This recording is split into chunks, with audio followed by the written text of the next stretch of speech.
Hi welcome to RV's food and travel.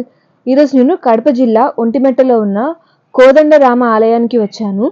ఈ ఆలయం కడప నుంచి తిరుపతికి వెళ్లే దారిలో 27 కిలోమీటర్ల దూరంలో ఉంది. ఈ ఆలయం హైవే పక్కనే ఉంటుంది.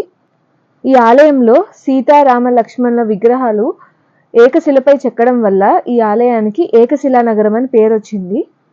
రామలక్ష్మణులు చిన్న పిల్లలుగా ఉన్నప్పుడు విశ్వామిత్రుడు యాగరక్షణకై వారిని తీసుకెళ్లిన సంగతి అందరికీ తెలిసిందే. కానీ సీతారాముల కళ్యాణం జరిగిన తర్వాత కూడా అలాంటి సందర్భం ఒకటి ఏర్పడింది. అప్పుడు శృంగి మహర్షి శ్రీరాముడిని ప్రార్థించగా శ్రీరాముడు దుష్ట శిక్షణార్థం సీతాలక్ష్మణ సమేతుడై కోదండం పట్టుకొని యాగరక్షణ చేశారని పురాణాలు చెప్తున్నాయి. అందుకు ప్రతీకగా ఆ మహర్షులు సీతారామ లక్ష్మణ విగ్రహాలను ఏకశిలపై చెక్కించారని, ఆ తర్వాత జాంబవంతుడు ఆ విగ్రహాలకి ప్రాణప్రతిష్ఠ చేశారని ఇక్కడ ప్రజల విశ్వాసం. ఈ ఆలయంలో శ్రీరాముని విగ్రహం పక్కన హనుమంతుడు విగ్రహం లేని రామాలయం భారతదేశంలో ఇది ఒక్కటే. శ్రీరాముడు హనుమంతుడు కలవక ముందే ఇక్కడ సీతారామ లక్ష్మణ విగ్రహాలను ప్రతిష్ఠించినట్టు చరిత్ర చెప్తోంది. ఈ ఆలయానికి 3 గోపుర ద్వారాలున్నాయి. గోపురాలు చోళ పద్ధతిలో నిర్మించారు.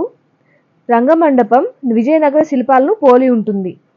ఈ ఆలయంలో రామతీర్థం కూడా ఉంది. సీతమ్మ కోరిక మేరకు శ్రీరాముడు రామబాణంతో పాతాళ గంగని పైకి తీసుకొచ్చారని చెప్తారు. ఈ ఆలయంలో స్వామివారికి ప్రతి సంవత్సరం చైత్ర శుద్ధ నవమి నుంచి బహుళ విధియ దాకా బ్రహ్మోత్సవాలు చేస్తారు. చంద్రుని వెలుగులో స్వామివారికి బ్రహ్మోత్సవాలు నిర్వహించడం ఈ ఆలయ ప్రత్యేకత. ఈ ఆలయంలో చతుర్దశి నాడు కళ్యాణం, పౌర్ణమి నాడు రథోత్సవం జరుగుతాయి.